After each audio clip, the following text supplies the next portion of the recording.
Good afternoon and a very warm welcome into this episode of the HuddleUK podcast, our final division by division breakdown episode 19. The season is fast approaching. We've got the first preseason game, I think 2 weeks away on the time that we are recording this intro. So very excited to have football back very soon and very excited to bring you this episode. The Raiders, the Broncos, the Chargers and the Chiefs. We've got a representative for each team, not just myself for the Chargers. We had a little bit of joke in the build up to this on social media about the fact that there weren't any other Chargers fans in the UK. I have proved people wrong. I found at least one other one. So that's a nice chat coming up in a little bit. We're going to start with the Raiders and work through to the Chiefs as we do. We go in reverse order for last season. Just before we get into that, just a big thank you to everyone who helped support, share the special episode of this podcast that came out 2 weeks ago with the Buffalo Bills offensive lineman Travis Clayton. It was a really good chat. Great to have on an active NFL player. We've got a few more lined up this summer, as I've said. So please, if you're listening to this, please if it's on Spotify, Apple Podcasts, make sure to give us a 5-star review. And if you're on YouTube, please click that subscribe button. It's really appreciated. We've got loads of content from all the podcasts over on TikTok as well and Instagram. So make sure to go follow us at Join the Huddle UK on most social media platforms. But if you search Huddle UK, you will find us, and of course, all the online content as well, the brilliant written work from our 32 writers. And I'm delighted to say we are back up to 32 writers, one from every single team. So no matter who you support here at Huddle UK, we have an opinion for you and someone who will represent your team. Representing the teams today, we have Liam, the Raiders writer. We have Mark, our Broncos writer. And then we have two special guests as well. We have Nick, who's another Chargers fan, Nick German, who also works for Sky Sports. He's joining us to represent the Chargers. And then a last-minute step-up as well. Shelley, our normal Chiefs writer who we've had on a few times, is away on a holiday. So we've got a member of Arrowheads Abroad, Stephen Doyle, joining us to represent the Chiefs at the end. And every single person on this podcast, including myself at one point, will give their prediction of how the AFC West finishes. Stay tuned for all of those. Thank you very, very much for listening. Of course, as I said right at the top, you can listen on Spotify, Apple Podcasts, YouTube, or over at www.huddleuk.com. Thank you for listening. We'll get into the meat and bones of it now, starting with the Las Vegas Raiders. Well, as always, we're going to revert back to type, and we're going to start with the team that finished last in 2024. And not to rub salt in the wounds early on, but they finished a long way last in 2024. The 4-13 Las Vegas Raiders. Join us to chat Raiders is the Huddle UK's Raiders writer, Liam. Liam, how are you doing? Very good, thank you. Yeah. You were just saying before we started chatting there that you've not been a Raiders fan for too long, and you've just only really experienced the bad side of the NFL. I haven't seen anything good. I don't think I've seen a really good quarterback, if I'm honest, so far. Yeah, it's not been ideal, has it? No. It does look, from at least from the outset here, going into 2025, that there's a lot more reasons to be positive. Let's start with an obvious one, I guess. New head coach in Pete Carroll, a Super Bowl winning head coach, a guy with so many years' experience in this league. That's got to be, ignoring all the players that we'll get into, but having someone at the helm like that, it's got to inspire confidence. And it's good to have someone who's an actual head coach. I think Antonio Pierce wasn't a head coach. Someone who's an established head coach feels better now. And you've got Chip Kelly on as the OC as well. So that is always a good thing as well. Yeah, you just beat me to Chip Kelly. So with Chip Kelly and Pete Carroll, I think this is a bit of an obvious sort of question, but what sort of style of football do you imagine we're going to see from the Raiders this year? Well, Pete Carroll's always liked his running backs with Lynch and that, so hopefully this year's first round pick can smash it this year, and hopefully Gino can hit it around as well. Yeah, and you've touched just there on two of the players that I want to talk about. Geno Smith has been around the block, sort of player. It took him a little while in the NFL to really get up to speed, but was comeback player of the year then in 2022, 2 consecutive Pro Bowls, showed at Seattle, even though it wasn't perfect quarterback play, that this is a man that can lead a good offense. Yeah, we just need a good quarterback. We can't all hope for amazing quarterbacks like yours. I just need someone established that can throw the ball. That was a start. I think last year was a bit of a mess with O'Connell. Gardner Minshew, Brad Hoyer was there, I think. You've had some years, let's say that. Yeah. So it's nice to get someone who looks like he's uh, got a head on his shoulders for a start and won't just sling it around or won't just run at the first opportunity. I think we need a bit of pocket presence, if you know what I mean. Yeah, 100%. At 34 years of age, though, did you have any concerns that, a lot of this team now, a lot of the stars on offense are very young and Yeah. players that we'll be excited to talk about in a minute. But is there an element of this feels like a bit of a stopgap? Because ultimately, the aim of every season for every team is to win the Super Bowl, isn't it? Yeah. Do you think Geno Smith is capable of winning a Super Bowl? I guess is my question. I think if he fits correct in the system, I think we've got as good a chance as any, really. But when you look at other quarterback talent around the league, obviously he's not in the top like 10 really. So, but do you need a good quarterback, or do you need an amazing quarterback to win, or do you need a good quarterback and a good system to win?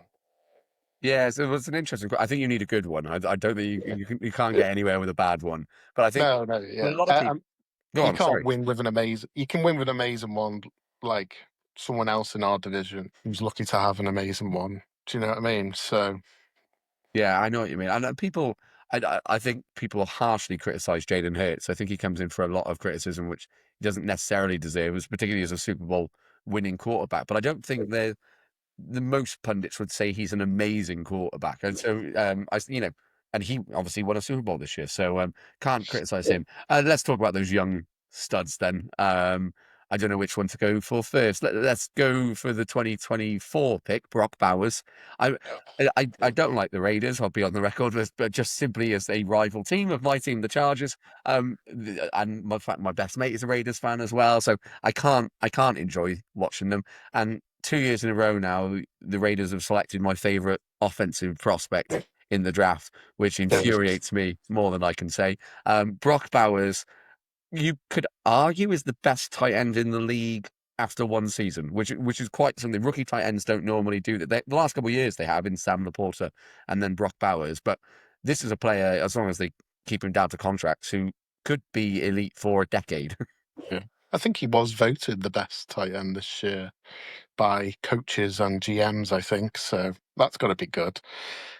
I mean, to be fair, last year he was really the only person you could throw to apart from Jacoby Myers. So of course you're going to look better if you're getting all the attention. So, but he is pretty good at playing tight end, I have to admit.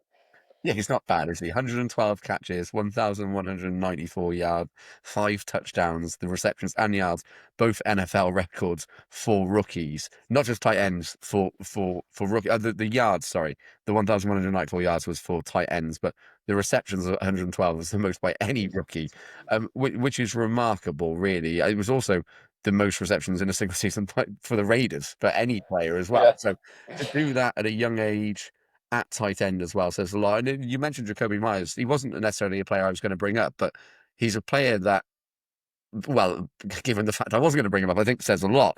I think he's really underappreciated as a player in the NFL. He's not going to go and, he did break. get 1,000 yards last year. So Yeah. you know, but that is also there was no one else to throw to, and getting 1,000 yards with those quarterbacks last year, with that offensive line, I think says a lot. I think he's really good, and people don't really think that he how good he is. Yeah, he did just tip 1,000 yards. I was looking it up here, 1,027, 4 touchdowns. Just, how old is he now? 28. I Yeah, think in my head he's in his 30s, and he's just got a brilliant way of still getting open. So I think he's, the clear wide receiver one. The only issue really on offense looking at this team is the depth at wide receiver, yeah, because the wide receiver two, as listed on the depth chart, is Trey Tucker, and the wide receiver three is Dante Thornton Jr., the fourth round rookie from this year. When that's your 1, 2, 3, as good as Jacoby Myers is, Jacoby Myers to me feels like the best wide receiver two, or one of the best wide receiver twos you can have. But yeah. You just need that wide receiver one as well. But we got that Jack back as well, is it? Jack Jack back. Bech, yeah, was He hasn't. drafted He this hasn't. year as well. He Yeah, hasn't signed yet though. No, he hasn't, which is why he's not on this list. But of course, he was a second-round pick out of TCU. So if we didn't get anyone else, it'd be Myers and then him, I think. But it is it is a bit worrying. Like, you've named those other two. Honestly, I can't pick them out of a lineup. So that does not say much, really. I've heard a bit about Terry. The last player then to mention on offense has to be mentioned. I mean, we'll save the best till last. He's never played a snap in the NFL, but if there's any reason to be excited for the 2025 season, it was the team that drafted Ashton Genty, number 6 overall. I, you know, as much running back hype going into a draft as arguably any player ever. This is a guy at Boise State who just destroyed defenses. I remember seeing a stat line of one game where he had about 200 yards on the ground before half time. We're talking about an absolute freak of nature here at 21 years old. 374 carries for 2,601 yards, averaging 7 yards a carry and 29 touchdowns. Another one through the air as well. Just sum up how excited you are to see him turn out in black this season. I can't wait, if I'm honest. If we can just get him in the right way, playing correctly, I think he'll be phenomenal. It'll be like Brock Bowers last year, where you'll think, how have they got this guy again? Do you know what I mean? Because it comes like, do you pick what you need or do you pick the best player you can in the draft? It's sometimes, if you just pick the best players, then sometimes you can get at the other things. So this guy, it's the running after the hits as well. That'll get you far. I think he was first place, and then him after contact was second place last year in the Yes, I've college. seen this. The number of yards. Yeah. Something mad like that. Like, if you can do well with that and no little injuries and stuff like that, if he has a good first season, I think he'll be a very good running back for many years. Because that has been a struggle the last couple of years, hasn't it? The running game, with the greatest respect to some of the players on the roster. I think people really had high hopes for Zamir White last year, but it never took off, did it? We had Josh Jacobs. That was That a was the few last years time. It was ago. good, yeah. He was really good, and then obviously we didn't want to pay him.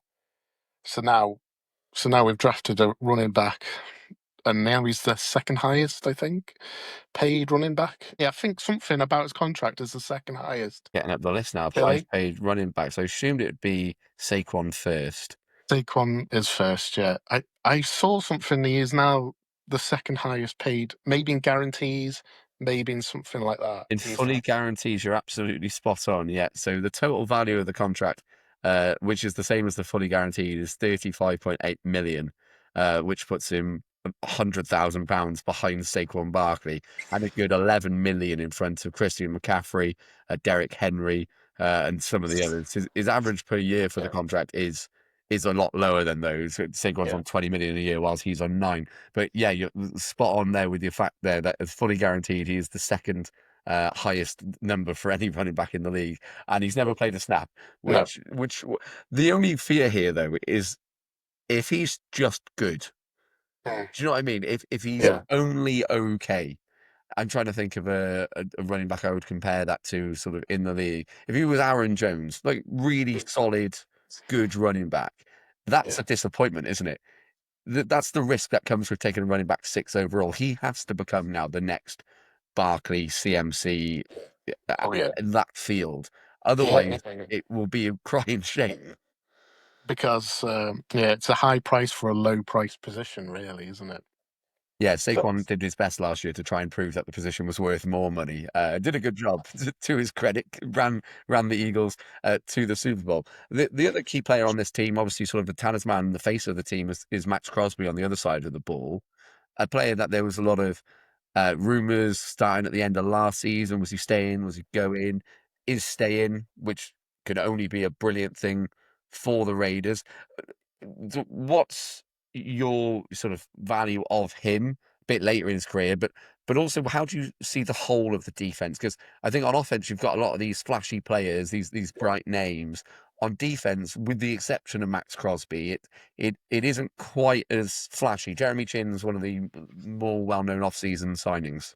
Yeah, so it's not a flashy defense, but I think Pete Carroll's really good at working with what he's got. Like, did you know anyone from the Seahawks before? Like Sherman, like he was a fifth round pick or something like that, and he turned him into a beast. So hopefully, some of these new rookies that have just come in can learn from everyone else and learn from Pete, and hopefully we can get a tight knit group, which is what you need as well. And I think that's what Max Crosby does as well, is set an example. He's going 100% at the quarterback every single snap, no matter what. So I think that sets a good uh, point of view for the defense. Is if you play 100%, you're going to be good. Yeah, I couldn't agree more. Let's get to the question then. I emailed you ahead of time to say that I was looking for an answer for. You've already told me before we started recording that people aren't going to agree with yours. People aren't going to agree with mine in the next segment. So don't worry about that. We're going to put together a nice little graphic for social media as well. So if you want to go quickly find out what all of the answers were on this podcast, you can go over to the X account at Join the Huddle UK.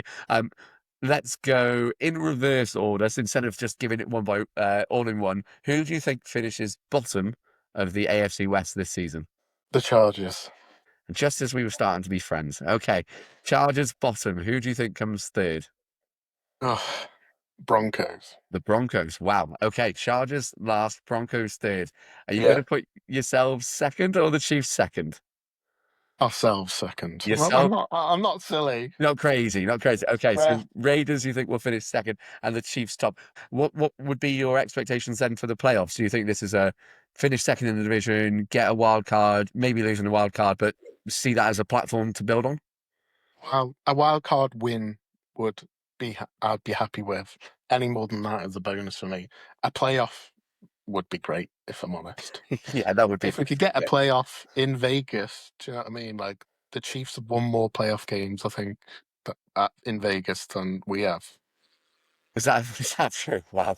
Well, they won the Super Bowl there. I Yeah, don't yeah. think we've played there Oh in the God, yeah. playoffs. So So, they've won. Oh, that's a horrible stat. Yeah, yeah. you need to fix that this season. That's for So sure. Because the last time you got into the playoffs, of course, was that overtime win that we're not going to talk about. Liam, thank you very, very much for joining us. Good luck to the Raiders, I say, through gritted teeth for 2025. Maybe your prediction will be right. We'll see. We're gonna have to move it on now. We're going to move on to the team that finished third last season with a 10-7 record and another good season with a rookie quarterback. But now it's time to talk Denver Broncos. Joining the Huddle UK podcast for the second time is Mark, our Broncos writer. He's got his own podcast as well and all things Broncos Europe. Mark, how you doing? Yeah, good. Thanks again for inviting me on. I've been waiting for this one. I've been seeing all the other divisional battles been going on the socials, so I knew we're saving the best till last. What? And I'm delighted to be on representing the Broncos again.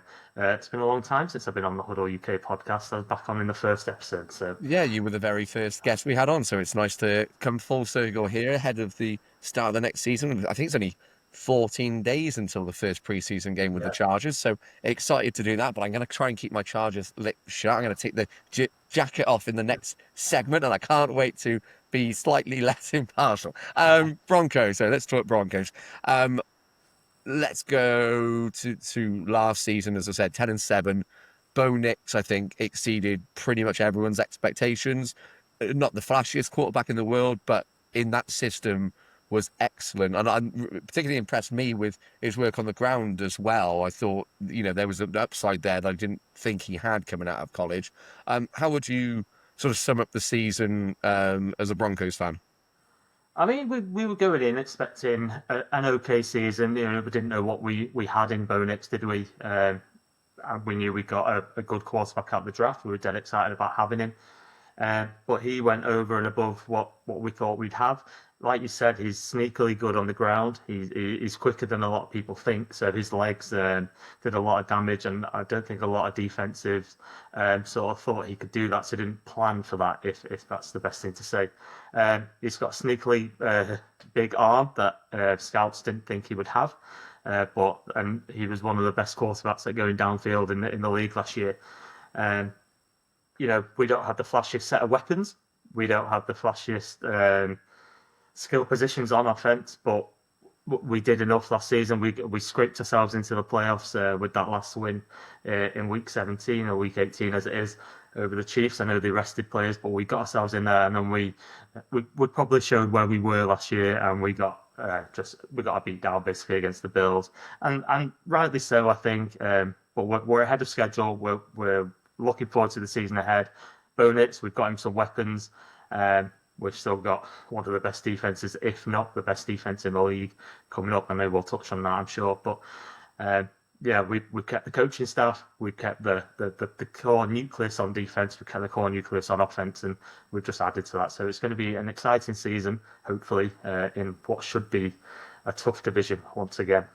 Yeah, every team's got a good head coach now. Every team has got reasons to be cheerful, which is it's rare. I mean, we've done this with the last division, as you said, and pretty much every division has got that one team, whether it's the Browns or the Giants or whoever it might be, has got that one team where it's like looking a bit down. All the Chargers, All right, okay, right. No, none of this slander to start things off.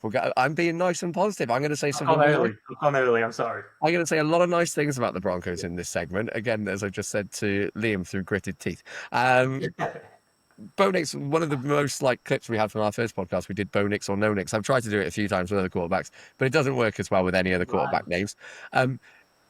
Since we last talked, that was back in January time, I believe. It was just ahead of the Bills game. You were sort of the likes of, you were kind of comparing him to Herbert. You were very much having him over Jordan Love and others. How was now we've had a bit of time to stew, you've seen him in his first playoff game, albeit against one of the better teams. I'm not going to do Bo Nix, no Nix for the second, but how was your opinion of him? There's been lots of quarterback rankings coming out this week on social media. Do you think they've been fair towards Bo Nix, and where do you see him placed in that sort of hierarchy of quarterbacks? It's hard, isn't it, going into a second? We've only got one season of tape on him. Obviously, we've got the college stuff, but in the NFL, he's had one very good year. Not an amazing year, but he's had one solid year. Is it fair to judge him when he hasn't had the weapons around him? I would put him as a top 10 quarterback. At the end, that's my aim for him at the end of the season. Can he get into that top 10 quarterback list? I would probably place him in the same place I placed him when we played No Nix or Bo Nix, which is a fantastic name, by the way. Like you said, it just does not work with any other quarterback in the league. So I'm glad I was part of that game. It's put me on the map. I've got people coming up to me saying Bo Nix or No Nix. So yeah, I'm on the map with that. Like I said, I put him in the same place. We're cautiously optimistic that he will be our franchise quarterback for years to go. I don't want to get too carried away, and then he breaks my heart that he suddenly has a second year slump. But I'm excited to see what he can do with the new weapons around him. Because he did all this, remember, without a running game. So it was all on Bo Nix. So we've got a tight end, we've got a running game, hopefully. And he's got his set of wide receivers that he's building that relationship with. So he's got everything around him to really give him the best chance. The Broncos offense is funny, having just talked to Liam about the Raiders. It's sort of this offensive star-studded name surrounded by who the heck are they? In that you've got now Genty coming in and you've got Brock Bowers, amazing. The Broncos feels like the complete opposite of that, where it's sort of just a lot of guys who get the job done. Yeah, they're just steady, aren't they? Like they're not flashy plays, they're not big. But you've got Colin Sutton out there who will be known league wide. But I put him on our podcast. I put him as a wide receiver 1.5. He's not quite that wide receiver 1, but he's not a wide receiver 2 either. So, but for the Broncos, he's clearly our wide receiver 1 going into the season anyway. Bo Nix had a real good chemistry with him last season towards the end as well. We've got Marvin Mims. Not many will know who he is, but he's the best returner in the league last year, Pro Bowl returner. And he had 2 games in a row towards the end of the year where he had 2 touchdowns in each game. So flashy plays. But yeah, you're right. We're just steady, not big names, but get the job done. Exactly. Great description. The last question I have on offense before we turn to that superstar defense is the running back room. RJ Harvey seems to have come in for stick before playing a snap in the NFL just because of his age, bit like Bo Nix did in a way. Then you've got J.K. Dobbins, who for 3 games last year, I was riding a train and he's back. Oh my God, this is amazing. And then I think just a bit of wear and tear caught up with him. You also still have Audric Estime, who's just a bowling ball rookie from last year, and Shaleel McLaughlin, who can offer that pass catching. You've got 4 running backs there. People say you sort of like, if you have 4 running backs. You don't really have a running back in a way. What's your take on that room? Do you think they keep all four on the roster? Because, four is a lot to keep. And if they don't, do you get rid of, I guess it's Jaleel McLaughlin's the first one on the block. Yeah, I mean, talking to people in Denver, and Sean Payton came out and said, "Look, you're all don't count the numbers because you will be wrong. You will be wrong on your predictions, guaranteed." Now, we did our very early roster prediction, 53-man roster prediction the other week on our podcast, and we kept three, and we kept RJ Harvey and J.K. Dobbins as the 1-2. Where J.K. Dobbins goes in as number one. Hopefully he takes the majority of the snaps. RJ Harvey can develop and be that second guy on the chart. And then you've got the last year's draft pick, Aldrich Estime, who we kept. Now those three are very similar, but I didn't want to give up on Estime early. The decision will be whether you keep a change of pace like Jaleel McLaughlin, or we've got Blake Watson who can do it as well, or you've got Tyler Beatty who had a really good end of the season when he came in. So there's numbers there, and it's going to be an interesting camp battle for that third position. I don't think they keep four. There's not enough space on the roster because you've got to throw in. You've got Michael Burton, the fullback, as well. Who do you put him in the tight end room or do you put him in the running back room? It's a tricky one, but I keep three, and I think that is a very serviceable backfield behind one of the better lines in the league. And if RJ Harvey gets the aim for him will be to get 900,000 yards this season. But if he comes out and he's a 1,400 yard rusher, something's gone wrong with J.K. Dobbins because he shouldn't be getting that amount of snaps. So the aim's there, the talent's there. We've just got to pick those right players. Switching to what's the strength of this team, not that the offense is a weakness in any respect, but RJ Harvey was the second round pick, but the first round pick, somehow, I still don't quite understand how this happened, but a 20th pick, Jahdae Barron, the cornerback out of Texas, for me was a top 3 defensive player in this draft. For pretty much everyone, he was a top 10 big board player. Dropping to you guys at 20, I know me and you had a lot of back and forth in the build-up, wanting Colston Loveland, who I imagine, like me, you were baffled to see him go in the top 10 to the Bears. That almost ruined my night until we got Hampton, and then my prediction on the HuddleUK mock draft proved to be correct, and then suddenly felt a lot better about that. But Jahdae Barron is, well, I'll let you go into it more, but you said it yourself. I think, I don't know if this is a bold take or not, but I think the Broncos have the best defense now in the NFL going into 2025, particularly the secondary is well, no one's going to be able to throw the ball on you guys this season with Pat Surtain, Riley Moss, McMillan, and now Barron. I mean, you probably can score 17 points and win games now, can't you, in 2025? With Bo Nix, we're hoping to be putting up at least 21 points a game. We've got lofty ambitions this year. But, you said it, the secondary is just, it's stacked. You've got Pat Surtain, Defensive Player of the Year, starting on one side. On the other side, you've got Riley Moss, who had a stellar season until he went down with that injury. And it was unfortunate. The game that he came back last year was against the Bengals, who had the most outrageous wide receiver trio. And he just got picked on. And it was the first game back, so he got a lot of negative press after that and didn't quite return to his level. Inside, you've got McMillan. You've got a safety position. You've got Jahdae Barron. He can play cornerback and safety. He's an inside corner basically, but he can slot into the safety. You've got the new signing in Talanoa Hufanga, big money signing over into Denver, and Brandon Jones at the other safety position. You're right. People aren't going to want to throw because who are you picking on? Yeah. It just, there's no easy choice. But then up front on that defense, you've got Nick Benito, multiple, double-digit sacks on the season. Other side, you've got it's a bit similar to the offense. They're not big names. They just do a job. There's 4 in that group who just do a job. Jonathan Cooper, Nick Benito. Obviously, I can't even remember the names now. I love Zach Allen as well. Zach Allen on the interior. Jonathan Franklin Myers on the interior. DJ Jones. That there's just names galore, and those ones who are rotating in do the job as well. So there's no respite for those quarterbacks. It's a scary thought. And when you think of who's coordinating it all, Vance Joseph had he was outstanding. To keep him is probably the biggest move on the defensive side. You've got that continuity going into the season. Are there any other players sort of you'd like to single out on this team? I know we haven't, we touched upon Colson. Evan Engram's the other one. You mentioned the tight end position. You were wanting Colson Loveland like but Evan Engram is a really infuriating player at times because the quality is there and you see it in flashes. I still believe in the talent of Evan Engram. He's still a player I'd always draft in fantasy leagues because he can have these flashy moments. He just gets the job done. Like I said, it seems to be a theme in Denver at the moment. They get the job done, and that seems to be the kind of archetype that the front office want to bring in. They want to bring leaders in. Evan Engram comes in as the clear number one in that room. He had something that the Broncos haven't had since Julius Thomas, the receiving threat. We haven't had that for years. He can make big plays. He's down the seam. He can make them out wide. He's quick.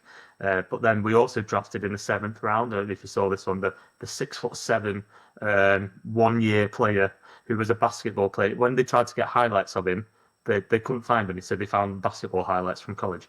But if you think of the red zone threat this year for the Broncos, you've got Cortland Sutton at 6'4", you've got Devon Bailey at 6'4", you've got Evan Engram 6'3" or 6'4", maybe somewhere on that, and then you throw in the 6'7" other tight end.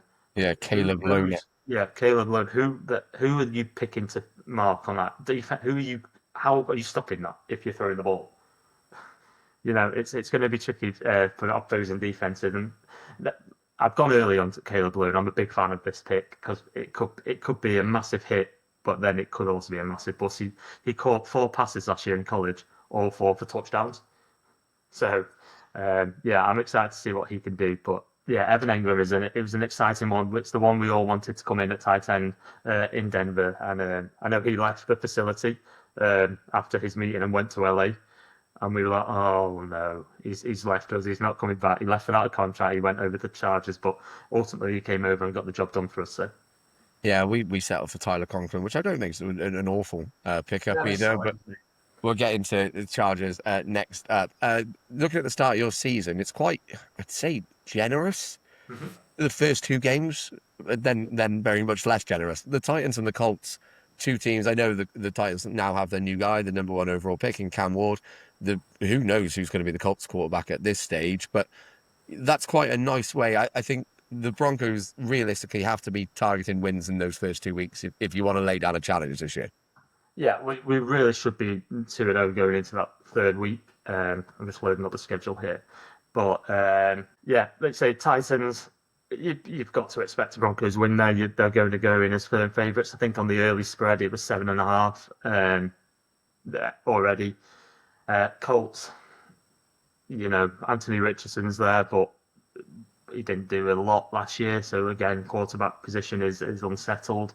So I'd expect us to be 2-0, and then going into the Chargers game the week after, we're probably going to come out of that 3-0. So it's pretty good going. It's at that point, though. I mean, I don't necessarily disagree that the Broncos might win that game, but that next 3 weeks then is huge. Yeah. Chargers, Bengals, Eagles. I mean, runs don't get much tougher than that in the NFL.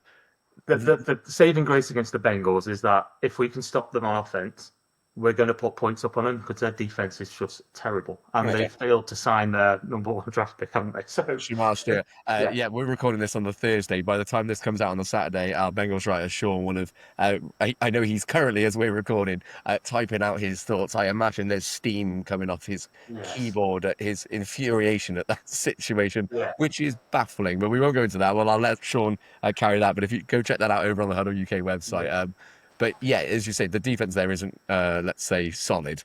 It's going to be a battle for sure. It's one that I have going either way, but I can see the Broncos edging it. I can also see us deciding to not turn up that game in one of those just turn out, when nothing happens for you. And then going into the Eagles is going to be a tough ask playing over in Philly. But then that's the week before a massive game for Broncos over in London. And then for some reason they chose not to have the bye. Now we had Damani Leach, the Broncos president, on our podcast a few weeks ago, and we thought that the Broncos had requested that, you know, not to have the bye after the game. It just fell that way. It just literally the schedule fell that way. You don't have to have a bye after the London game, and he said it just fell nicely for them. They're quite positive about it. I think it feels a bit nicer, no disrespect, but when the team after you play is the Giants, it feels a little bit nicer than if you were coming back to a Thursday night football game against the Chiefs. That might be a little bit different. Speaking of Chiefs, Chargers, Broncos, Raiders, that's the order it finished last year. I know we spoke ahead of the time about getting everyone to make a prediction for the season, so I'm going to do the same thing I just did with Liam. Let's get your fourth team first and why. You're going to do it to me again, aren't you? Liam's just done it to me. Put the Chargers bottom. I'm putting the Raiders at the bottom. Yeah. Now they've made exactly. Look, you've moved up a position. I'm proud of you. We've got the Raiders in fourth.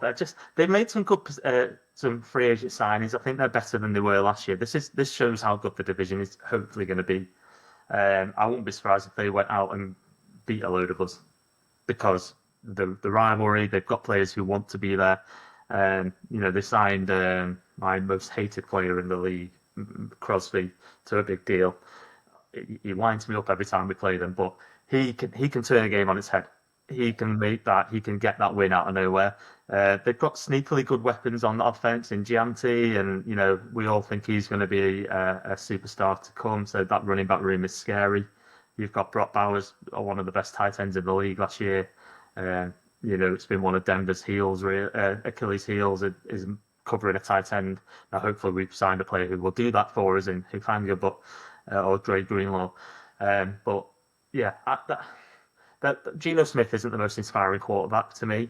Yeah, I know he was there. Pete Carroll can get the best out of him, but he doesn't do it for me. So I put them down in fourth. Okay, I think I know what's coming then. Third place. Chargers. Yeah.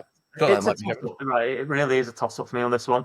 Without ruining my second place, it's a toss-up.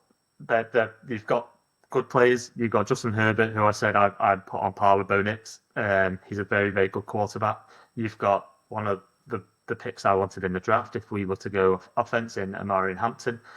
He's going to be a very good running back behind that line. You've got one of the best lines in the league. You've got Jim Harbaugh, who runs the ball well. So you're going to be dangerous there. To be honest, I don't really know too much about your defense, so I don't know what to really expect there. But I could see you finishing either third or second. It could go either way. And I feel like you're about to say the team that is going to be second is the Kansas City Chiefs. Yes, I am. This is the year where we break that streak, and the whole of the AFC West rejoices because the dominance is over. Yeah, we'll take one for the team. We'll knock them off the perch. And then you can come up and how generous of you! How generous! Yeah. We'll be the ones to do it. We'll bite that bullet. We'll fall on our sword and we'll win the division for you. Exactly. And then what we'll do is when the Chiefs are all crying into their sleep, we will then all take over them and they will finish fourth next year. So sounds like a great plan. Sounds glorious to me. Yeah, I put the Chiefs there. They're on a downwards trend. I know they went and played to the Super Bowl, but they didn't perform as they have done in the past. Patrick Mahomes showed a bit of a sign of weakness there. He's got Travis Kelce still, but he is aging. It's probably going to be his last year in the league. Is he performing to his old level? No. Have they still got weapons on offense? Yes. You've got oh my God, what's his name? Wide receiver Rashee Rice. He looks like a superstar. He looks like he's going to haunt defenses for a while. The defense is still scary. You've got one of the best defensive lines in the league, Chris Jones anchoring that. So they're still going to be good. They're still going to grind wins just because they've got one of the best coaching pairings in the league in Spagnuolo and Reed. So I'm not going to write them off, obviously, totally, but I'm going to back ourselves to beat them this year. For all the reasons we talked about as well. Very fair, very fair. Not to spoil my one in the next one, but I'm not going to be too disaligned with your predictions as well. But I couldn't just do it alone. We put a call out on X to find apparently the only other Chargers fan in the UK. Oh, you found it? We've found someone. Yes. I found my soulmate of the NFL. Apparently, they exist. I love the joke started before we even started the recording of the If I podcast. tell you what, if you come on the screen in a pair of sunglasses and a fake mustache, that is going to tip me over the edge. Damn it, you've already ruined the surprise. No, we do genuinely have a special guest lined up next. Mark, thank you very much for joining. You can go follow Mark over on X as well, at Mark on Broncos and all the Broncos Europe stuff as well. Great content over there.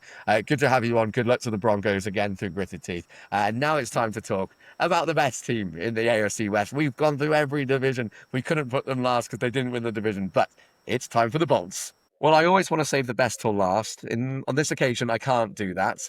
We have to put the Chargers third up, the 11-6 LA Chargers from last season. We put a call out on our social media looking for the only other Chargers fan in the UK other than myself, and I'm so pleased to say that we have found one. Not only that, another media sportsman as well, like myself. Nick, welcome to the show. Thank you very much for joining us. Oh, it's great to be here. Great to be here. Do you come across many others of us? It's once in a blue moon at a Super Bowl event. I see someone with maybe a LT shirt on or something like that. Yeah, no, I haven't. Honestly, I think my Twitter bio has possibly the UK's only Chargers fan. So, I didn't know there was anyone else stupid enough to support the Chargers. And also, you're a Luton fan, so as well as being a Chargers fan, you support a team that got relegated from the Championship last season. Absolutely. I think I do it to myself. I put my son through it. It's heartache, but I don't know. Maybe I'm twisted that way. What a great time it is to be Cardiff, Luton, and Chargers fans. It's a dream world here in 2025. It was a good 2024. I think I've been on the record saying this a number of times. The Houston game was obviously really disappointing. One of the worst games Justin Herbert has had for the Chargers after one of potentially his best seasons statistically. But I felt like it was a good stepping block for us in Harbaugh's first season with Greg Roman for the first time, and a really good base now to build on for next season. How would you sum up last season's events? Absolutely. I think it was a really good season. I think you have to put into context the salary cap situation that they went into the year with, almost like a Moneyball type signings of players like Poona Ford on these sort of 1-year prove-it deals. Now, I know Poona's moved on, but, there were a lot of players they took a punt on and got a team together with massive salary cap issues. They then had big issues with Herbert in, pre-season, the foot injury, then he had an ankle injury, both ankle and throughout the season. So given the issues that they had, 11-6, I thought was a phenomenal record. And yes, maybe that last game has, I don't know, left a sour taste in the mouth. And everyone thinks we're worse than we really are because we got well beaten by the Texans. But all season, we had Lad McConkey was our only target in that game. He did it on his own, and the potential now to kick on, even with a harder schedule, I think it's a great start to the Harbaugh era, and yeah, could be brilliant. Is notoriously good in his second year wherever he goes as well, Jim Harbaugh. So that gives us confidence. And I think I love losing Poona Ford is a real loss. I think I am disappointed in that, obviously. But for all the work this offseason, I think Mekhi Becton might sneakily be the best bit of business they've done all offseason. Next to Joe Alt as well on this offensive line now, because we saw it, didn't we, last season? The first few weeks, J.K. Dobbins was breaking off 30-yard runs, 40-yard runs, and then his injuries caught up to him a little bit. The offensive line struggled and had their own injuries. Now we've got Mr. Never Gets Injured in Najee Harris and this young rocket in Amarian Hampton behind a beefed up offensive line. I think last season they went into it wanting to run the ball 100 times again, and they just realized after week 4, week 5, they couldn't do that. Now I think we're going to really see Greg Roman and Harbaugh get their way. Absolutely, I totally agree. I think, okay, Najee Harris starts on not fit, non-football injury as it happens, never injured, but a firework issue. However, they didn't. The running game, when it works, it's just that whole thing, and it's the Harbaugh way is run the ball, open up play action. The danger that Herbert will be when the running game does work, and I think it's so much better with a fit Harris, and Hampton. It's got so much potential, and I mean, I even think that sort of some of the other work around the depth on the offensive line could be really positive. It was exposed against the Texans, but there was so many other factors in that. It was the interior line was poor, but the receivers weren't getting open. There are a lot of coverage sacks, and Herbert under pressure has a bad game. I think I'm still so hopeful. I think the run game will be what it's based on. But I've got a sneaky thing. I think you said Becton is a great bit of deal. I think it's fantastic. I actually think Tyler Conklin, the tight end, is being slept on a little bit. I think he in this offense, the way we use tight ends with Herbert, he could be dangerous. My favourite thing about Tyler Conklin is how he's gone from looking like a relaxed hippie with long hair at the New York Jets to looking like some Serbian mafia man with his Yeah. old hair and suddenly tattoos and guns. Honestly, when they put the picture up on X and they were like, "Oh, welcome our new signing," I was like, who the heck is that? So don't recognise this guy. So they're like, oh, it's Tyler Conklin. Couldn't believe it. So that was an interesting one. Well, what did you take on the draft picks as well? Because, as you said, it was Amarian Hampton in the first round, which I love. It's what I predicted for the Huddle UK mock draft as well. Then Trey Harris, who's, depending on who you talk to, Trey Harris is one of these guys. Some people go, look at his stats at college, and then other people go, yeah, but they schemed everything around him in college. It's like that's a negative. But for me, if a team is willing to do that, surely that's a positive. I'm not the biggest college football fan, so I'm sure I'm going to get hate for saying that. But his numbers were off the charts last season. Yeah, I honestly, I come at it. I don't really follow college football at all. So when we go into the draft, there are so many players and so many exciting players, so many players with people with different opinions on players. I've been sort of completely wrong the last two drafts. I went into the first draft that Harbaugh had thinking, let's get a wide receiver, let's get some weapons for Herbert. They did the right thing. They went with all O-line. This time I thought, well, okay, let's go D-line because we lost Poona Ford. Let's go that way. And then they go with a running back, then a receiver. I think Trey Harris has the potential. I mean, now that Mike Williams is retired, he's got to prove it in camp. Starting outside receiver, the starting X, absolutely. He could be fantastic. I love the pick of Hampton. I actually like some of the later picks. I'm really interested in Andre Gadsden, the other tight end, the pass catching tight end, and the edge rusher that we signed. But it's just that thing with the draft. You just don't know, do you? I went into the previous season, so high on the linebacker Junior Colson. Yeah. Hardly sees the field through injuries and things like that. And again, go back to Quentin Johnson, who's, first round pick receiver. Jury's still out.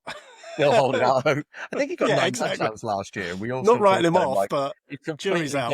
Yeah, I mean, he's had his drops, hasn't he? He had his moments. That Raiders game in week 17 last season, I can't remember the exact stat, but off my top of my head, it's like 11 catches for 150 yards and a touchdown. And I think we all watched that, particularly the one catch down the sideline. It's a perfect throw from Herbert. But he reels it in one-handed. And I think every Chargers fan went, where the has this been? Yeah, it could be a scheme thing. It could be where are they going to use him. And again, last season, I think Quentin Johnson was being asked to do other things, be that X, be that outside, and he's not. Get him the ball, let him get yards after the catch. That's. I mean, I'm not an expert by any means, but that's the sort of sense that I get. So hopefully, I think the receiver room is a lot deeper, even with Williams retiring. It'll be interesting to see if they make a move. There are a couple of free agents available. Money might be a thing. They don't seem to want to, mortgage the future of this franchise. They want to build sensibly and make, planned moves. And that's one thing that I'm really excited. Not just Jim Harbaugh. I think Joe Ortiz, as a general manager, has done brilliantly well. That first draft was fantastic. I'm excited about this draft. I like some of the moves he makes with these value signings. So yeah, I'm excited, and I'll probably, if you ask me a prediction for how it's going to go this season, I'm not going to give you a win total. Don't get it yet. Don't get to it yet. We will get to that. Just to quickly finish off that point you made, in the 5th round pick as well, Keandre Lambert-Smith, the wide receiver for Auburn, he's been getting a lot of hype this summer as well. And with Mike Williams now retiring, he might be, if you're a dynasty sort of fantasy football player, I think he's the #1 pick on Sleeper today, or trending, because really people have obviously seen Mike Williams retire and he can get a bit of buzz. So I'm not saying he's going to go out and get 100 catches, obviously not, but maybe someone who can be at least an element of this game on offense. I've got two more things I want to talk about before we Yeah. get into sort of predictions. One, have you seen the kit this week? Because you said before we went live how the Chargers, one of the reasons you like picking them was the kit. I think, other than the schedule release videos, which we win pretty much every year, although on NFL Network they called it the Chargers Super Bowl, which hurt me to my soul. I love this home one. I love the one you're wearing, the navy one. The yellow one this season is Yeah. quite something. I just have to say, when I said I like the uniform, I was 9 or 10 at the time. Just put that in perspective. I wasn't a grown man thinking I'm going to pick a team based on the It doesn't matter if colours. you're 30, 40, 50, 80. You could still like a team for a kit. Yeah, look. So I've got a bit of a problem. Is, as you mentioned, I'm a Luton fan. Luton's orange and navy. Luton's rivals, I'm not even going to say their Boxers. name, a horrible sort of yellowy colour. So I'm programmed to not like the gold, as they're calling it. And the kicker is I'm finally getting to go and see the Chargers this season on October 19, SoFi Stadium against the Colts. I believe that's the yellow kit game. Wow. So, I mean, hopefully it'll grow on me. Hopefully it's one game. On the plus side, if we win in it, I won't care. But yeah, and on the plus side, you won't be able to miss them. No, exactly. So But far, I'm certainly not going to buy a shirt. Like, if you're right at the top of SoFi, you're not going to be like, God, where are the Chargers players? Like, absolutely fluorescent. I had about 4 of the HuddleUK writers message me when that came out going, thoughts? I was like, God. I was hoping for Royals as the other one. I wanted Navy. I think a lot of fans wanted Navy. I've always liked the Navy from the early 2000s, and I'm wearing the Junior Sale top. That's, what I remember. Royals, I mean, I also remember being a kid, that was sort of the colour. There was powder blue, there was Royals, Dan Fouts and some of that. So I would have liked Royals. It's one game. There we go. One game. A special kit, and you can pretend that it didn't exist after that. The other obvious talking point we have to talk about is the player whose shirt and jersey I'm wearing, which is Justin Herbert. I don't know if there's many quarterbacks in the NFL. I think Jalen Hurts comes under this category, maybe Jared Goff to an extent, where there is such a divide in opinion. You speak to some people who will say this is a top 5 quarterback in the NFL, and you will speak to other people who will say he's not even top 10. I don't think there's any other quarterbacks who get such disparity in views. I saw the NFL Network put up someone on Twitter going, would you prefer Tua or Justin Herbert? And for me, I know we have our Chargers hats on, but for me, that's a really easy pick. And that's no disrespect to Tua, who was a very good quarterback as well. But I've got the stats up here because I was watching a PFF video about him earlier. Passing grade under center last year, 1st. Play action passing grade, 1st. Average steps to the target, 5th. Big time throw rate, 5th. Passing grade, 3rd. For me, this is top 5 isn't debate. I understand the argument about top 5, but top 10 isn't a question for me. I think he's easily a top 10 quarterback, sneaking around that 5th, 6th mark. You nod your head there. I assume that you agree with that. Yeah, I honestly, look, people are entitled to their own opinion, but in the same way they're entitled, therefore, to be wrong, because they are. The facts speak for themselves. You can have your own opinion, you can't have your own facts. The facts speak for themselves, and most passing yards through 5 seasons of all quarterbacks, I believe. I haven't got that in front of me, but I think that's another one. I mean, he's Peyton Manning. And how long did Manning take to win a playoff game? It was 5-6 years, I think. That's all it takes from him. And I don't get the hate. I think he's a top 5. I think he is top 5. I just think, and it's easy to make excuses, and that's what people say, because, he's had a bad defense. He's had 3 different coaches, or is it 4 different coaches since he's joined? Different offensive coordinators. And this is now we're going to see some consistency. Yes, it's a big year for him. Yes, I'll be wrong. I'll hold my hands up if he then flops this year and he proves everyone that he can't. But I honestly think with the right weapons around him, the right support, a defense, a running game, he is that good. The numbers speak for themselves. And, he does things. It's just that he doesn't do things in a spectacular way that Joe Burrow might do, or Mahomes might do, or even Josh Allen with the running, or these guys. He's not flash. It's not that he's a pocket passer. He can move. He's been injured the last 2 seasons for most of it. I think a healthy Justin Herbert with the weapons around him, a running game, consistency of coaching, and a defense. He's got no excuses. That's the other point to make. He's got no excuses now. But yeah, I think he is the real deal. Yeah, there's one YouTuber I really like who always calls him If Man, because there has been a sense of that, as in there, if he has the weapons, if he has the O-line, if he has the coaching. This is the first season, at least from the outset. We don't know what will happen with injuries and weapons and the rest of it. But at least from the outset, this feels like the first season where, as you just put it, there isn't really any excuses anymore. He does have weapons. He has a pass catching tight end. He's got. Would you cast Lad McConkey as a true alpha?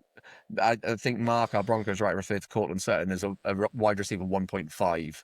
Lad McConkey kind of strikes me.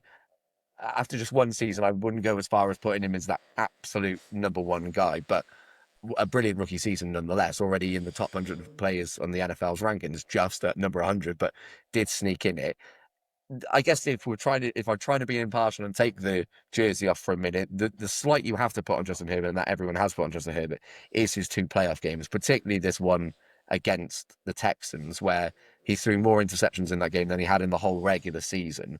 I put 2 of them down to Will Disley not being able to catch the ball. Absolutely. But there is that little bit of concern that even as Chargers fans, we have to go, hit 2 of his worst games he has played are the 2 times we've been in the playoffs. Yeah, I absolutely. We've got to get there again. That's the first thing. And then he's got to prove it. But, I wonder, it's funny because looking at all the sort of off-season buzz and trade talks, it's been last 2 years there's been Vikings want Herbert for Jefferson, and there's so many teams who would, they'd bite your arm off to sign Justin Herbert. He would be a massively wanted quarterback by most teams. It's just the fact that he's with the Chargers, and they are an easy pick on because we haven't got it done recently. We just haven't got it done, and he's been there. But I think the excuses are valid. I honestly think they are. He's not the only quarterback that goes through difficult situations, but he's been in a difficult situation. His numbers are still fantastic. Yeah, let's see. And maybe he's got that playoff jinx over him or pressure. I can't handle the pressure, but I don't believe it. I think he'll be the real deal. We'll see this year. Yeah, and I obviously it goes without saying that I hope you're right. Watching those 2 playoff games, sometimes you see players, not just quarterbacks and not just in the NFL, where it's very clear that the pressure's got to them. I'm not sure if you watched Wimbledon, but in the women's final, I can never remember how you say her name, the lady who lost in the singles final, but you could see on her face, it was written all over her face that it got to her, the situation, the pressure, the event. It hasn't looked like that with Justin Herbert. Every time he's thrown an interception or played a bad pass, he sit down and he looks so in the zone. And I love his relationship as well with Jim Harbaugh. I mean, they look nuts. They look absolutely mental as a pair. The whole slapping on the chest and banging on the helmet and all that is insane. But it's been great to watch from the outside looking. And imagine that now that Herbert's wearing the red contact lenses. I don't know if you've seen that. He turned up at training camp. He's been wearing these anti-UV damage red contact lenses. So these laser red eyes. So he's got to start winning with those, because if you don't win with, if you wear those and you don't get it done. But he's got laser eyes now. That's brilliant. Yeah, perfect. Yeah, exactly. Oh, well, now you've told me that, I think we'll win in the Super Bowl. Crazy predictions aside, we've asked everyone. We've asked Liam, our Raiders writer, and Mark, our Broncos writer, for their predictions for how the AFC West will finish. The hold in the hands that we've already spoken to the Chiefs, right? So I know how that next prediction is going to go. But I want your prediction, not my prediction here. And with every writer, I've asked to start with the team that they'll finish last in the division and why, and we'll go through that way. So who do you think will finish 4th and why? I'm going to put the Raiders in 4th. I think they've done a great job of getting experienced coaching. I think they had a brilliant draft, but I don't think they're ready just yet.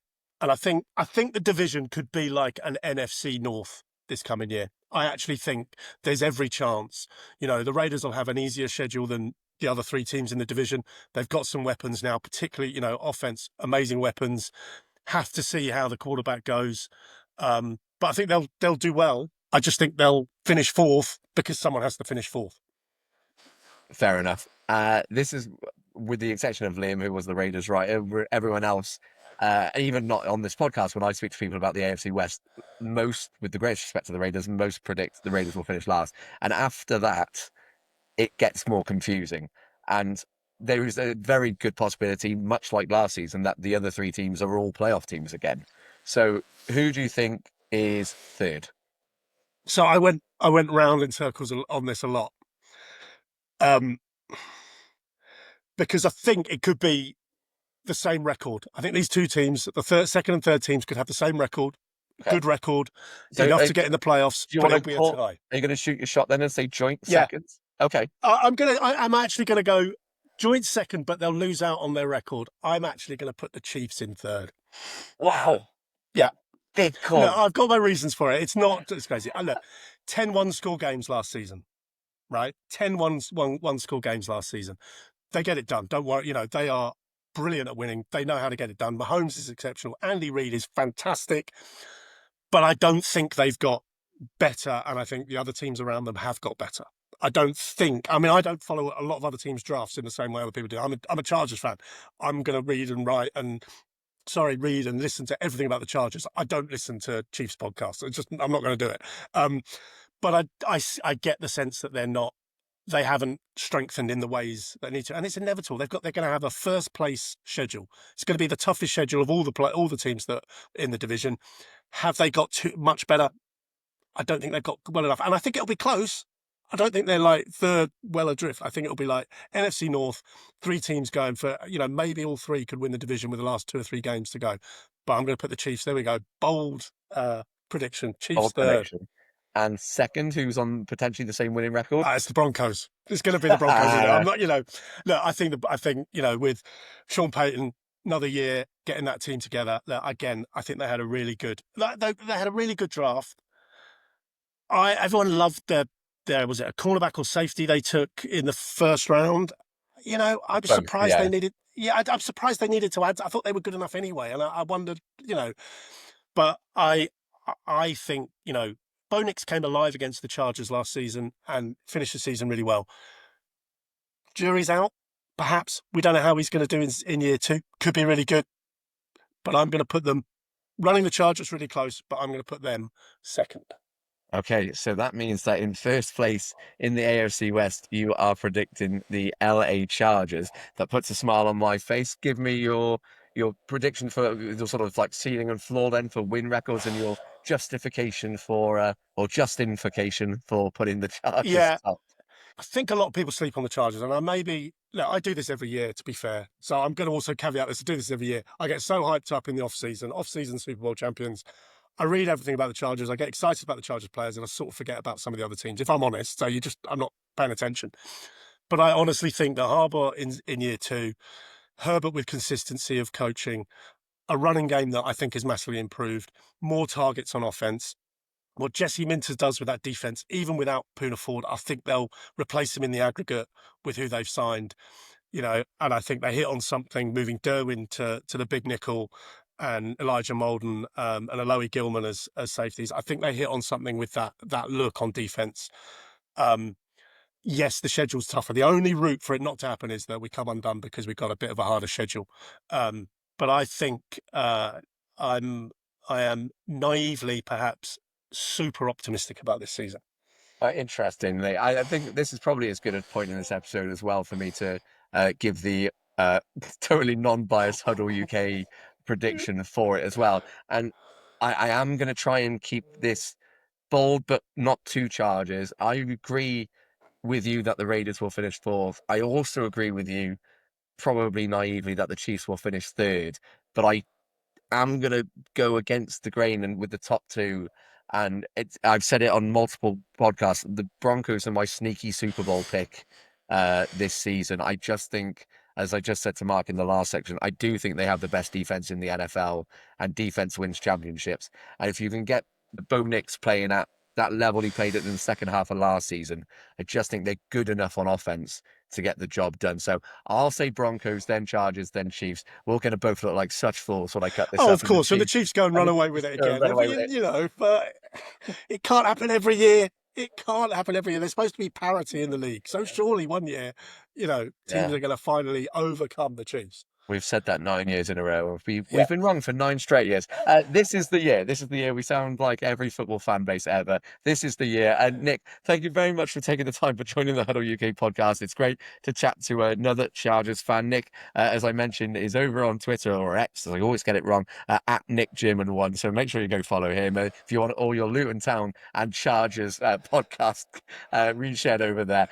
Nick, it's been a pleasure chatting to you. Unfortunately, though, we do have to finish the episode with the team that we're all hoping to topple, the Kansas City Chiefs. Well, we do have to save the best till last, regrettably saying that after the section we've just had.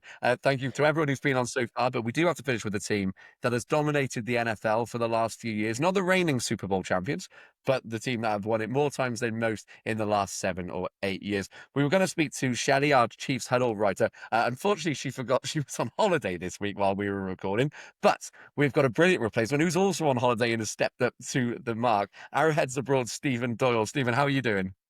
Good, I'm good, Phil. How are you? I'm very, very well. Thank you for joining us from France as well, with a Casey out on a Royals jersey as well. Proper Kansas City representing even on holiday in France. I love it. I just said to you before we go live, what we've been doing all this episode is sort of get people's thoughts from last year, look ahead to this year. The Chiefs last season was such a strange one for lots of reasons. They only lost one game all regular season. Watching them, if you didn't watch the final 5 minutes of every game last season, you'd have guessed they might have lost 6 or 7. Just the way it turned out. What was your view of the season as a whole? Were you in the camp that, you make your own luck, or do you think the Chiefs did get lucky at times last season? And what was your take on ultimately what was quite a one-sided Super Bowl? I think in regards to the season, I'd say that there was definitely, without a doubt, there was a lot of luck. I think especially the one that comes to mind is the second of the 2 Raiders games when the ball got snapped to Aiden O'Connell's hip. That was like wild. Like I thought we were dead to rights there. I was already texting my friend saying, look, it's only the second loss of the season, all this kind of stuff. And then out of nowhere, that was wild. But we take it, I guess. We take those wins. And I think definitely the Broncos blocked field goal. What I will say about that is, I think it was a great play on special teams. And I think I remember seeing tape about how they targeted that side of the blocking throughout the previous visits and throughout that game, I think up to that point. So I think it was a great play. I think at the end of the day, you kind of have to make plays no matter when it is in the game. And we just made a great play at the end of it. I think offensively and defensively, we probably deserved to lose that. But I guess there's 3 facets for a reason. I think there was a lot of we got lucky with the Bengals PI. I think it was PI, but it was unfortunate that it happened to them. I think they had that game won in a lot of ways. But again, look, you take wins wherever you can. It's not an easy league. It's not an easy time you'll have there really in any game. So I was kind of glad that we definitely, I don't think we were whatever we were 15-2. I don't think we necessarily were a 15-2 team, but I think at the end of the day, we deserved most of the wins that we got and deserved to get into the playoffs. And I think we're the kind of team that once we make the playoffs, that's all that matters. We kind of flick a switch once you're in there. But sure, I guess we'll take the 1 seed if it's there. I guess it's probably there's a lot more annoying for other fans more than the Chiefs fans, I think. And I said at the top then, you only lost 1 game all regular season. Of course, you did lose 2. In my head, that last game against the Broncos didn't count them. That was just to keep the Bengals out of the playoffs game. Yeah, it was a nothing game. But you were going to go on to the Super Bowl because usually what we've become so accustomed to is the Chiefs, even if they're not playing at their best, grinding in, holding in. But the Eagles just came out of the box in that game, didn't they? And it was the first time I can remember watching the Chiefs. I was watching it with a friend of mine who's a Chiefs fan, and he was like, this is so out of character for what we've seen from this team for years now. It was very reminiscent to me of Super Bowl 55 against the Bucs in that our offensive line just was not performing. I think that's in many ways that's step 1 when you're playing any game offensively, at least. I think if your offensive line won't hold up that well, you're not going to win many games, let alone a Super Bowl, in my opinion. And I think with that Eagles like front seven, leading the front four is just like Patrick just like he did what he could, I guess. Like he could have maybe played better in some ways, but the pressure in his face the whole time, he could only do a whole lot. I think like I remember seeing that I was getting flashbacks against the Bucks, and it was like him running for his life, like trying to make plays, and it's just not sustainable. You're not going to win a game that way. I think I was very disappointed in our defense, like that's the side of the ball I think we're strongest, and I was very shocked with what they were letting up. It wasn't even like Saquon; it was deep shots to Devontae Smith and like AJ Brown, and they were kind of torching us through the air, which is what I was kind of disappointed at because that's where I think we're at our strongest. Um, I think all in all, in terms of my reaction to it, I was kind of less upset than I was when I watched Super Bowl 55. A lot of that came down to the fact I was watching Super Bowl this last season in Liverpool with the Arrowheads Abroad group, and I was having a great time. But like Super 55 was like just after COVID. I was in my sitting room in a dark room, and I was like, "This is depressing." But definitely, I was like, what I took from it was that we got further than any team that was attempting a three-peat is what kept going through my head. I think just getting to the Super Bowl, we had back-to-back, like, you kind of, beggars can't be choosers, I guess, in a way. And it was like, I was happy with the fact that we went back-to-back, even that alone is one of few teams to ever do that. And getting to the Super Bowl was a big deal, but I would have liked to have seen us, try a bit harder. And I think, as you said, it was out of character, which is what kind of disappointed me the most. I was like, this is not who we are. This is not the team we've been for the last like 5 or 6 years even. And I think I always see the Super Bowl as a world stage for NFL fans. And I know friends of mine who don't even follow it will stay up to watch Super Bowl. And so then they were like, "Oh, I thought the Chiefs were meant to be good." And I'm like, no, they are, believe me, they are. Because I like that's what they're taking from it. And I have to kind of be like, "No, they're meant back to back. And I'm like, yeah. So it's frustrating, but I think there's a lot we can take from it. And I think it's more about moving forward and not dwelling on the past in that sense, but just taking from it and kind of seeing how we adapt from it. I think judging by how we adapted from Super Bowl 55, like we lost it in overtime to the Bengals the next year, but then went on to win back to back. And I think like the likes of like moving on from certain players is a big deal, and kind of I think Brett Veach, I have a lot of faith in him as a GM, and I think we'll come right from it, to be honest.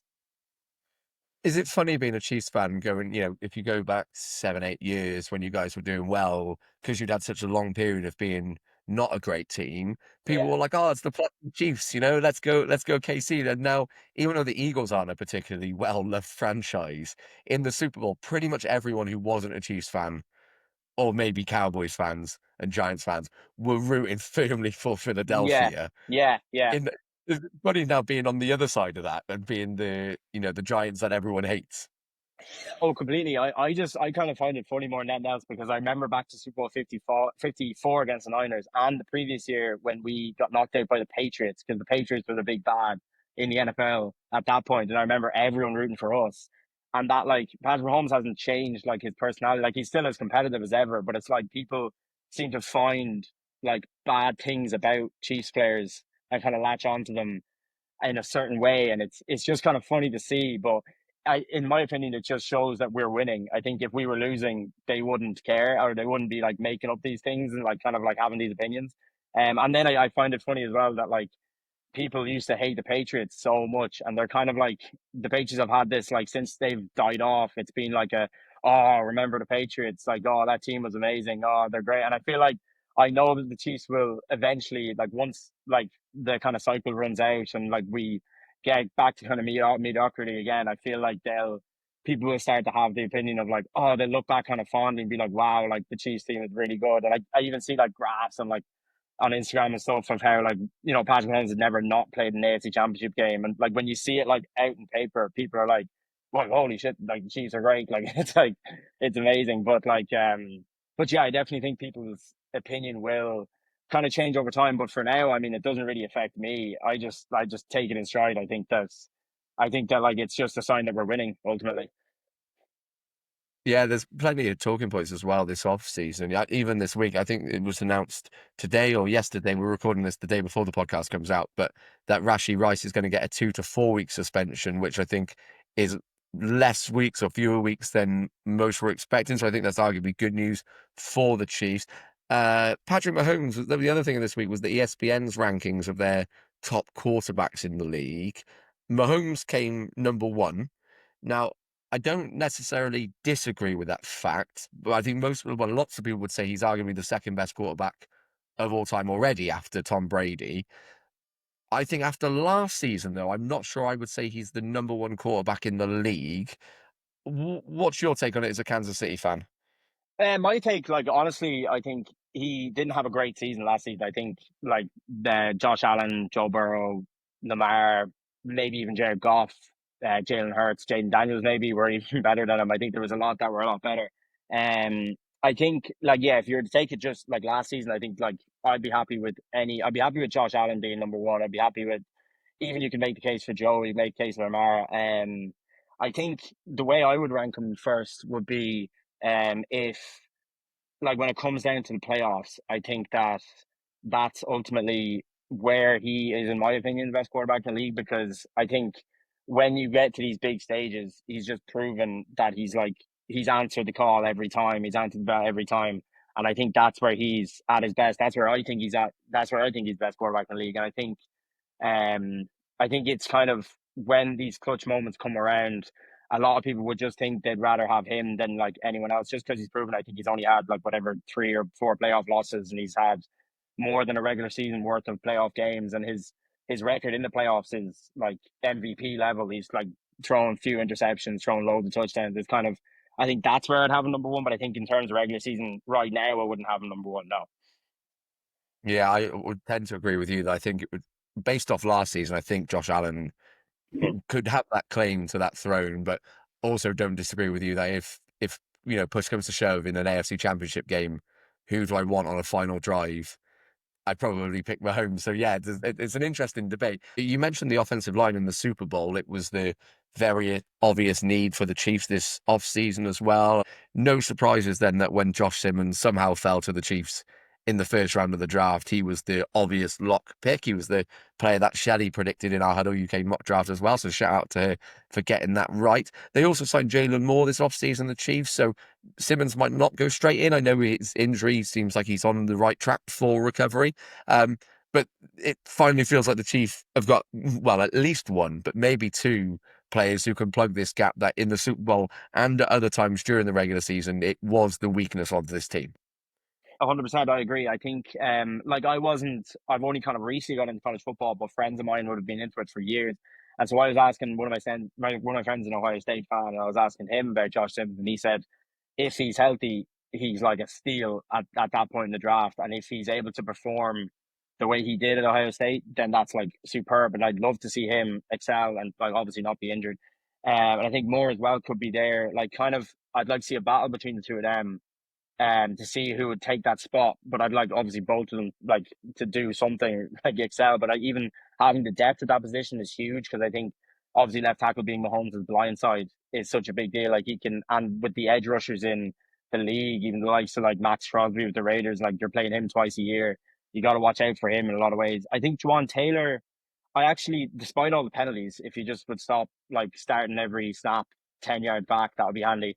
But like, I think he is like actually a good offensive lineman if he just plays it the right way.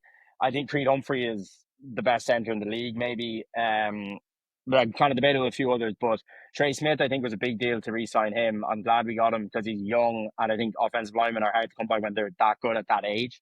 And I think he'll only like get better, in my opinion. He could have done a better job in Super Bowl. I think they all have could have, but I think, like, I'm excited to see his career, his trajectory. And I think Kingsley Su'Alatea, he could be good. He's still young. I think it might be a bit of a hole, but in many ways, I'd rather have a great left tackle and an average left guard than a bad left tackle and a great left guard. If that makes sense, because I think getting rid of Joe Tooney, or trading Joe Tooney, I should say, a lot of people at first were like, "Oh, why?" Because he's one of our best players, and that's understandable. But I kind of saw it as, when you kind of, like, the dust settled, I was like, okay, well, he's only getting older, he's only getting more expensive. When you want to be sustainably competitive in this league, you need to make these decisions to offload these players. It's kind of like a Madden franchise in many ways. You can't hold on to these players, like, their overalls are going to go down, basically. And I think the Bears were a perfect suitor because they need help up front immediately, whereas the Chiefs can kind of work in new players. And I think if we can just get depth and youth at the offensive line, I think that's what you want ultimately. And I think Patrick Mahomes still has the ability to escape, but you don't want to rely on that either. Yeah, Jalen Carter also showed Joe Tooney up a little bit in the Super Yeah. Bowl as well. When we had Ben Isaacs on this podcast, I was saying, is it Thuney or Tooney? He's like T for T-Rex because he's got such small arms. Yeah. Yeah, it wasn't his finest hour in the Super Bowl, but it wasn't for many Chiefs, to be honest.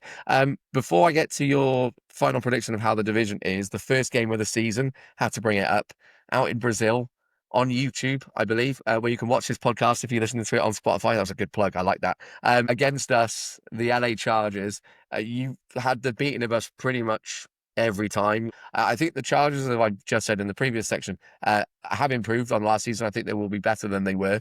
I imagine, though, there's still going to be a rightful aura of confidence going into any game as a Chiefs fan. Yeah, I think the confidence is one of the main things that I've felt as a Chiefs fan. It's kind of like you just expect them to win in a lot of ways and kind of come out on top, well, by hook or by crook in many ways, especially last season. But I think yeah, there is definitely confidence. Like I think I'd favor the Chiefs, but the Chargers have really improved in a lot. I mean, recent years. I really like Justin Herbert. I love Jim Harbaugh. I think he's one of the best coaches in the league.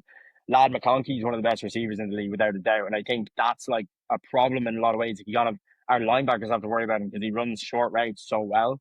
And that's like where you need to kind of watch out. And I think it'll definitely be like a one score game. It's going to be anything. I think the fact that it's in Brazil, I think spreading the game around internationally to any country is great. But I think those two teams, that's really going to be a spectacle because I think divisionally we know each other more than we know any other team really because you know the tendencies, all that kind of stuff. So I think honestly, I don't know who would win to be honest. Like obviously my money is going to be on the Chiefs. I take like usually when I do an accumulator, I often don't bet on the Chiefs just because for myself, I don't want to like any bad juju. I like to see our offense perform, even if we do lose, it'll be a costly loss because it's a division. But no, I think it'll absolutely be a great game, and I think the Chargers in this division in general has just been a dogfight the last few years, and obviously the Chiefs have come out on top, but we've definitely gotten everyone's best shot, so I think it'll be even better than ever this coming season, and I'm really looking forward to that game. Yeah, you can't put more bad juju on your bets when you've already got a bad juju on the roster. Yes, Sorry. exactly. Well Um, said. let's get your prediction then, just to round off the episode as we've been going and we've been asking everyone what their predictions will be of how the AFC West will finish in 2025. We've had some contrasting answers so far. So let's get your team that you think will finish bottom of the AFC West this season. I think it's the Raiders, in my opinion. I think like I think they will be better maybe, but they're not better than the other three. I think the addition of Christian Wilkins would be good. I think like Max Crosby's great. Like Ashton Genty obviously is fantastic. They might catch Broncos, Chargers, Chiefs out like once or twice here and there. I wouldn't be surprised. Because they know each other so well. Pete Carroll's also a great coach. But I think third place, it's really tough. I hate to say it, but I think it might be the Chargers. But I will say, at a caveat to it, though, I think it is a three playoff team division. In my opinion, I think the Chargers will still get in as a wild card. And I think them and Denver, who I think will finish second, will be like a win or two off. I think it'll be very, very tight. It might even come down to like strength of schedule, like division wins. I think it might even finish on the same record, really. The last game of the season is the Chargers against the Broncos. Yeah. I think that'll be fair. I think they'll both get in wildcard spots. I'd like to see that, to be honest. And I think the Chiefs will win it again, but I don't think it'll be as comfortable as it has been in previous years. I think I could see us losing to the Broncos and the Chargers, like even twice apiece, maybe. And you never know. I think that Denver defense is phenomenal. And I think the Chiefs will end with probably a ceiling of 14 wins and a floor of 11 wins, in my opinion, somewhere in that ballpark. But I think it's no longer a case of the Chiefs just going 6-0 against division teams. I think we'll probably finish 4-2 against division teams with two of the losses coming from you guys, the Broncos. I think that's how it'll end. Hopefully the Chiefs will end up with the 1 seed, but honestly, as long as we make the playoffs, I think 2 years ago that proved to be worthwhile for us. I think just making the playoffs, even with 11 wins, we managed to work it out. But I think that's how it'll go. I think it'll be Chiefs, Broncos, Chargers, Raiders. Interesting. Stephen, thank you very much. The competitiveness of this division is why we left it to last, and my slight bias towards one of the teams, obviously. It's been a pleasure having you on. I think you said as well that you're the youngest member of Arrowheads Abroad. You can follow Arrowheads Abroad over on X at KC_Chiefs_UK, the International Chiefs fan club. So I know they recently, I think last season, had their X account hacked. They used to have thousands of followers. So make sure if you are a Chiefs fan, I know I've got a lot of followers here on HuddleUK who are Chiefs fans, thanks to Shelley as well. So make sure if you're not part of Arrowheads Abroad, I'm sure you are already, but if you're not, go follow them then. Go follow us at Join the Huddle UK on all platforms. Remember last week as well, we had a special episode with Buffalo's Bills offensive lineman Travis Clay, and that was a great listen. And we've got more players coming up this season. Stephen, thank you very much for your time. Really appreciate it. I've been the host, Philip Marsh, as always, and we'll catch you on the next episode of the Huddle UK podcast.